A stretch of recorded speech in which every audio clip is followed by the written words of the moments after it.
اصغر صاحب نے ادب کے سلسلے میں بات کرتے ہوئے کچھ ادب کی تعریف سے متعلق وہ کچھ کہہ گئے،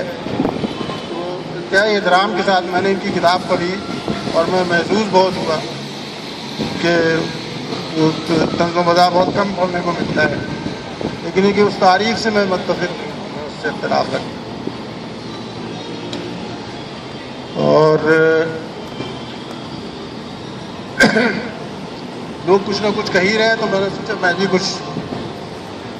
کہہ دوں۔ اصل میں میرے نزدیک ہمارا جو المیہ ہے وہ یہ ہے کہ ہم اپنی تحریر جو ہے وہ ایٹراسٹی بیسڈ انالیسس پہ رکھتے ہیں، یعنی ہم ظلم کی حمایت کرتے ہیں ہمیشہ، اور جہاں ظلم ہو رہا ہو وہاں کسی نہ کسی بہانے سے پہنچ جاتے ہیں۔ کہیں اگر اظہار ہے کہ آزادی کی بات ہو تو اس کے خلاف شروع ہو جاتے ہیں، کہیں کچھ اور بات ہو تو اس پہ شروع ہو جاتے ہیں، اور یہ چیزیں جو ہے آپ اس کی کتنی بھی توجیہ کر لیں، اس پہ کتنے بھی ٹی وی کے ٹاک شوز کر لیں، لیکن یہ ایک مطلب مسلمہ حقیقت ہے کہ یہ چیزیں جو ہے آدمی کو تباہی کی طرف لے جاتی ہیں اور کچھ نہیں۔ اور یہ مور اور لیس بر صغیر میں اس وقت یہی ہو رہا ہے، یہاں بھی اور ہندوستان میں، کہ وہ جو ایٹراسٹی بیسڈ انالیسس ہے وہ پریویل کر رہا ہے، اور جو صحیح بات ہے وہ لوگ کہنے سے یا تو ڈر رہے ہیں اور یا کہتے ہیں تو وہ سامنے نہیں آتی۔ اور بہرحال ایک آدمی کو شعوری طور سے کوشش یہ کرنی چاہیے کہ کوئی بھی بات ہو اس کا تجزیہ کیا جائے۔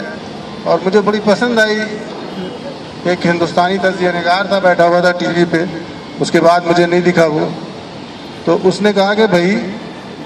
2 جہاز ہمارے گرائے گئے، پائلٹ ہمارا پکڑا گیا، سمجھے آپ، اور 40 لوگ ہمارے مارے گئے، سمجھے، اس کے بعد بھی جنگ ہم نے جیتی ہے۔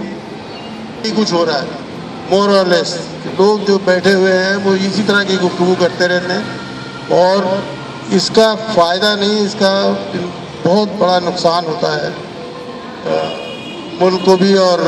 ہمیں بھی۔ جو کچھ ہو رہا ہے اب پہنچ ہی رہا ہے، اور ہمیں تو خیر انڈیویجولی تو اتنا نہیں، لیکن یہ کہ کلیکٹیولی کافی ہر چیز جو ہے وہ زوال کی طرف چلی جاتی ہے، تعلیم بھی جا رہی ہے اور سوچ بھی جا رہی ہے، ہر چیز پہ اس کا اثر پڑ رہا ہے۔